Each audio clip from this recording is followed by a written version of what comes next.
এত রোদ, তারপরে বসে আছি ঘেমে অস্থির। শীতের মিষ্টি রোদ বলে কথা।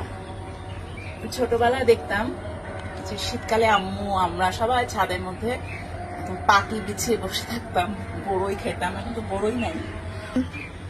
আমি বড়ই আমরা কিছুই পাচ্ছি না, কি আর করা, ব্ল্যাক কফি খাচ্ছি।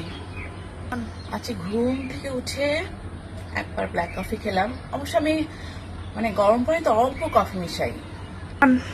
এখন যেহেতু কফি পছন্দ করি দুধ দিয়ে, তারপরে স্ট্রং কফি যদি আমি কয়েকবার খাই তার সেটা শরীরের জন্য ক্ষতি। এই জন্য আমি করি কুসুম গরম পানির মধ্যে জাস্ট একটুখানি কফি দিই।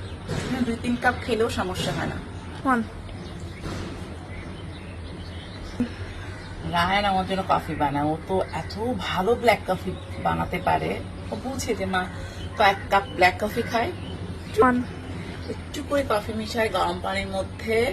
কফিতে স্মেল, সেটাতে আমার অনেক মেন্টাল স্ট্রেস দূর হয়ে যায়। আমার কিন্তু রোদে বসা কিন্তু নিষেধ, মানে মাইগ্রেনের সমস্যা আছে, কিন্তু আমার এত ভালো লাগে। এদিকটাতে রোদ নাই, যেদিকে সূর্য সেদিকে রোদ, খুব ভালো লাগে।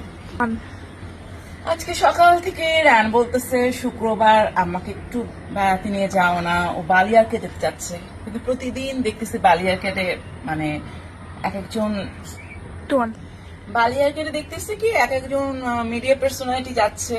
আর ওরা গেলে হয় কি অনেক ভিড়, জ্যাম, রাস্তায় বসে থাকতে হবে, হয়তো জ্যামে ভেতরে ঢুকতে পারবো না। আমার এসব ভিড় ভালো লাগে না, আমি যাচ্ছি না। রায়নের কাণ্ড দেখো, কতগুলো কুরকুরে প্যাকেট জমাচ্ছে কেন জানো? এই কারণটা রায়ানি বলো। তুমি এত প্যাকেট জমিয়েছো কেন? এই যে দেখতেছো না প্যাকেটে, একটা প্যাকেট দিলে একটা চিকেন, কেএফসি চিকেন ফ্রি। 7টা প্যাকেট জমাইছি। ফ্রাইড চিকেন পছন্দ করে ও, দূর দিয়ে আসছে। আমি টক দিয়ে আনতে পাঠিয়েছিলাম, দূর দিয়ে আসছে, মা মা এই কুরকুরে প্যাকেট জমা দিলে ফ্রি ফ্রাইড চিকেন পাওয়া যাবে কেএফসিতে।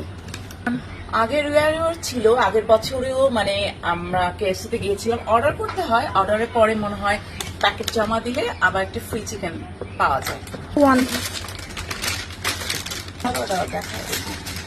সুন্দর করে না দেখা। শুক্রবার তো অনেক ভিড় হয়, আমার ভিড় না একদম পছন্দ হয় না।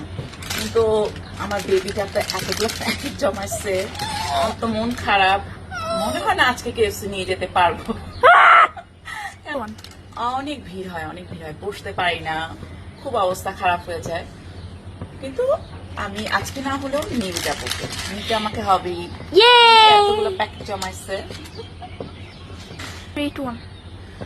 আজকে শুক্রবার, বুঝতেছি না কোথায় যাওয়া যায়। এমনও হইতে পারে যাওয়াও হইল না, কোনো প্ল্যান নাই, কিছু নাই, বারান্দায় বসে আছি, রোদ পোহাচ্ছি, খুব ভালো লাগতেছে আমার। যদিও রোদে মাইগ্রেন বেড়ে যায়, তারপরে ভালো লাগে। আসলে বিষণ্ণতা, মন খারাপ থাকবেই। আমরা যত মানুষের উপর নির্ভর করে বা পার্থিব কোনো চাওয়া পাওয়ার উপর নির্ভর করে ভালো লাগা মন্দ লাগা, বিষণ্ণতা, মন খারাপ, মানে পার্থিব জীবনের চাওয়া পাওয়া থেকে, চাওয়া পাওয়ার উপরে যদি আমরা মন খারাপ করি যে আমার বাড়ি হলো না কেন, গাড়ি হলো না কেন, আমি অন্যদের মতো সুইজারল্যান্ডে গেলাম না কেন, আমি তো কোথাও যাইনি, কিন্তু কি হয়েছে? প্রকৃতির উপরে যদি আমরা ডিপেন্ড করে থাকি, মানে প্রকৃতির উপর আমরা নির্ভর করি ভালো লাগা মন্দ লাগা, আমার যেমন একটা পাতা দেখলে কি পরিমাণ মন ভালো হয়ে যায়, মনে হয় যে আমি একটা বালি দ্বীপে চলে গেছি, এরকম মন ভালো হয়ে যায়। প্রকৃতির উপর নির্ভর করে ভালো লাগা মন্দ লাগা থাকলে মানে খুব ইজি, সবসময় ভালো থাকা যায়, মানসিক সুস্থ থাকা যায়, হাসি যায় মানে কি বলতেছি আমি, মানে যদি আমি প্রকৃতির উপর নির্ভর করে ভালো থাকি মন্দ থাকি, তাহলে হয় কি অলওয়েজ হাসি খুশি থাকা যায়।